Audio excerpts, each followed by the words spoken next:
افغان دہشت گرد ہماری افواج اور پولیس کے جوانوں کو شہید کر رہے ہیں۔ بدقسمتی سے چند دن پہلے پاکستان کی افواج پر فتنہ الخارج نے حملہ کیا۔ حالیہ واقعات کے بعد صبر کا پیمانہ لبریز ہو چکا۔ ہمیں مجبوراً بھرپور جوابی کارروائی کرنا پڑی۔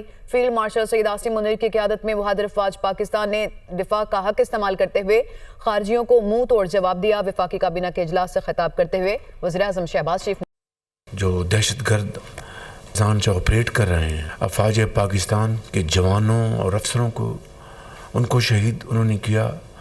ہمارے جو لا انفورسنگ ایجنسیز کے پولیس کے جوانوں افسروں کو ان کو شہید کیا۔ جو حالیہ واقعات ہوئے ہیں اس سے یقیناً صبر کا پیمانہ لبریز ہو گیا۔ مکمل طور پر ہندوستان کی شے کے جس وقت یہ حملہ ہو رہا تھا پاکستان کے اوپر تو ان کے جو وزیر خارجہ متقی وہ دہلی میں تھے۔ بہادر ہماری افواج نے ان کو منہ توڑ جواب دیا ہے۔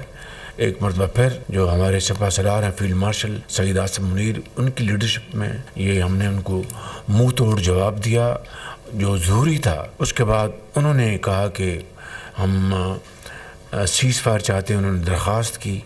کل ہم نے فیصلہ کیا کہ 48 گھنٹے کی وقتی یعنی انٹرم سیز فائر ہم کریں گے۔ 48 گھنٹوں میں اگر وہ جو ہماری جو بالکل جائز شرائط ہیں اس کے اوپر وہ بات چیت کر کے معاملات کو طے کرنا چاہتے ہیں تو ہم اس کے لیے تیار ہیں۔ بالکل میں سمجھتا ہوں کہ یہ معاملہ دیر پا بنیادوں پر وہ طے ہو جائے۔